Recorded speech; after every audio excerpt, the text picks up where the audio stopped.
Hello and welcome to the YouTube channel of mprugs.com. My name is Mike Panna. I'm the moderator that is featuring in the videos that is all about Persian rugs and carpets from around the world. And in this video, I'm going to do a quick follow-up on a video that I featured on Nain rugs a few months ago. It's one of the most viewed videos that we currently have on our channel. I talk about the fake Habibian signatures as well as the different types of qualities in the Nain Persian rugs. Well, in this video, I'm going to do a quick recap and especially address some of the questions that I've had about the Nain rugs. Particularly, there is unfortunately lately been a situation where a lot of the higher end Nain rugs, like the beige one that I'm sitting on right here, which is a very fine shishla. That is what is known as the high end. And shishla, for those of you that don't know, it refers to the number of threads that make up one fringe. In the Nain rugs, the classification of the qualities are different than in other types of Persian rugs. So I'm going to be referring to the shishla, and I'm going to be referring to what is known as a chahala, which is the fola, which is some of the finest Nain rugs that you can typically still find in rug stores. They even have finer pieces, but these are so astronomically priced that for the average person, chahala is pretty much what you're able to get. I mean, this is the high end of high end that is still in the realm of reality. And here we have two pieces right here, but in this video I'm going to talk about the differences between the chahala and the shishla, how you as a buyer can easily tell the difference. So that instead of relying on the salesperson or whether it's whether you're shopping online, instead of relying on what you are being told, I'm going to show you how you can actually determine the quality for yourself. And in this video, this is all about Nain shishla rugs versus fola rugs. We're not going to talk about the other types of Nain rugs. So this video, it's all about the shishla and fola. As I've always done, I'm going to get behind the camera so I can zoom in. I'm going to show you different aspects of it. So I'm going to see you again here in just a second. So here I am back again, as always, behind the camera. And just to give you an example, here we have a couple of gorgeous, these are what is known as fola pieces, and I'm going to explain to you in details in a minute about what they are. And but in this particular piece, this is actually one of my favorite Nain rugs. Not only is it a rare-shaped horizontal piece, but as somebody who sees the high-quality Nain rugs every single day, one of my personal favorite features on this rug, it's not the unique color, it's not the chahala quality, none of that. What is actually beautiful about it is it does not have the fake Habibian signature. This is unfortunately something that, and there it is upside down, and I'm going to talk to you about it briefly in a second. But in the Nain rugs and the high quality pieces, God bless him, the poor guy has been dead for over 30 years, and they are still adding his signatures to the rugs. Here is an exception. Here is an actual very fine chahala piece that does not have the fake signature. And it has some beautiful artwork. But that is, well, I've covered that. Here in the back there is another chahala, also very fine piece. Then here to my left is a beautiful shishla. I specifically chose the two pieces, the red one and the beige one, because as you can see, similar design, very traditional, but the quality is day and night difference. So we'll talk about the difference between a 4-law and a 6-law. I'm just going to take the beautiful piece right here, toss it aside. Let's talk about the difference. One of the ways that you can tell the difference on Persian rugs is by knot count. And generally speaking, the finer the rug, the more expensive it is. And generally speaking, we tell people, yes, a rug has 500 or 600 knots per square inch. On the high-end shishla pieces, for example, you take the measurement over 1 inch, you count the number of knots, you square the number, and there you have the KPSI, knot per square inch. Or if you are in Europe and elsewhere in the world, if you have the metric system, count the knots over 5 centimeters, double the number, you now have 10 centimeters. Then you add a 0 behind it, so you know how many knots basically over the length of a meter, and you square the number. That gives you an estimated knots per square meter.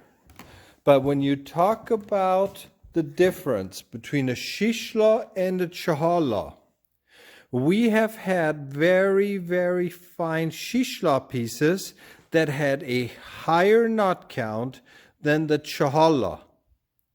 So here is what I want you to take away from this video. If somebody, I don't care who it is, if I offer you a rug and I tell you that the rug is a chahala, I want you to ignore the knot count and focus on the fringes. And I will explain to you in a second why.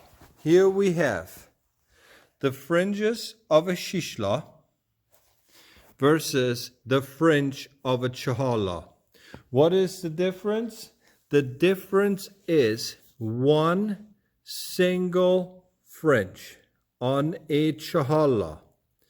If you were to take apart a single thread, you would have 4 fibers. It's almost like 4 pieces of hair that are twisted together. They make up one fringe. On the chahala, it is typically 2 individual threads. So you have 2 threads on, let's say if this is right here is twisted, 2 threads, you have another one, and then the 2 are intertwined. So you have 2 times 2. That is how you end up with chahala. You have 2 times 2. On the shishla, you have one thread that is made up of 2 times 3. That is the difference. So here you have 6 threads. If you were to take this apart, you would have 6 threads. If somebody offers you a chahala because they are so rare, look closely at the threads. You will find that they are a lot thinner, a lot finer than the shishla. That is one of the signs that you can tell. Also, look at the end. You notice the knots. This is what is known as the kelim. On the kelim of the shishla, they are nowhere near as fine as they are on the chahala. Again, I'm just going to put them side by side. Let's see here now. There you go. Take a look. These look almost twice the size. On the kelims, you can typically tell. Another normal giveaway is the thickness of the knots and the way they are held together. It's kind of hard to tell in the video, and also sometimes it all depends on the workmanship of the weavers. But the biggest thing I want you to take away from the video is the thickness of the fringe. Chahalla is extreme. It's almost like baby hair compared to adult hair.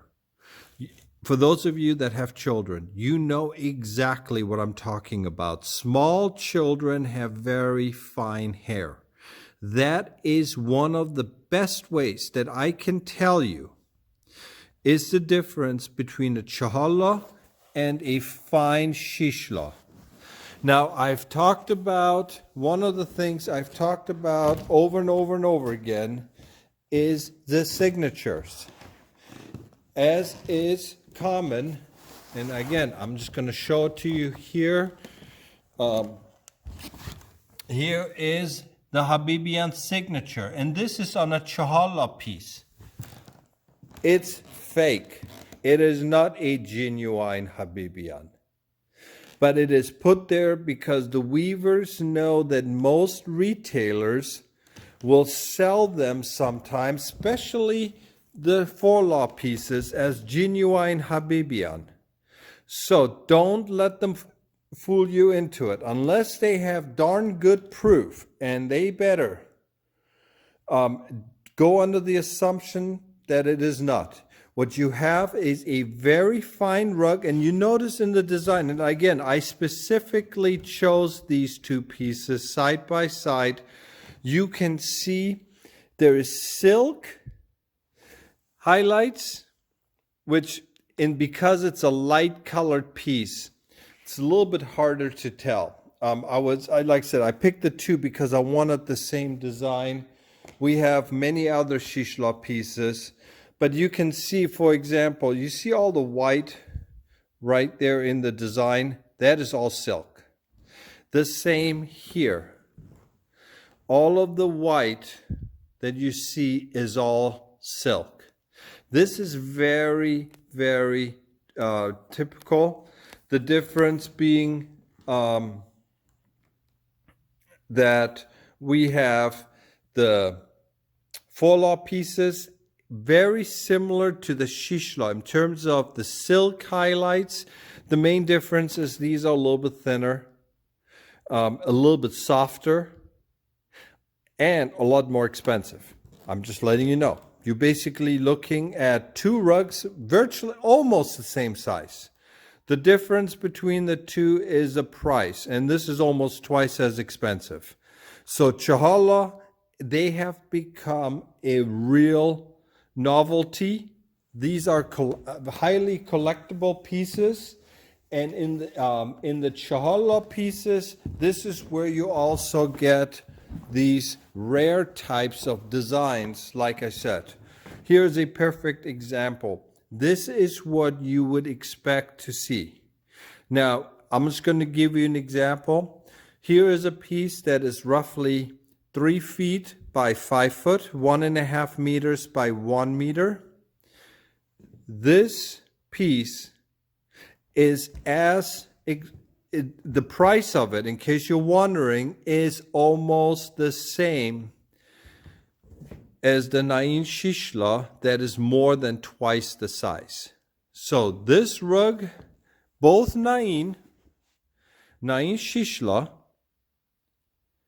this piece right here is actually almost basically the same price as the chahalla, even though it's more than twice the size. That is the difference, and they are both considered high grade. They're both high quality, but this is really where you get into the collectibles. These are extremely fine pieces. But I wanted to let you know, because of the number of videos, questions that I've gotten about my Nain video, I've had a lot of people emailing me. Unfortunately, I've had a number of people who bought a Nain rug because they thought, they were told it's a Habibian.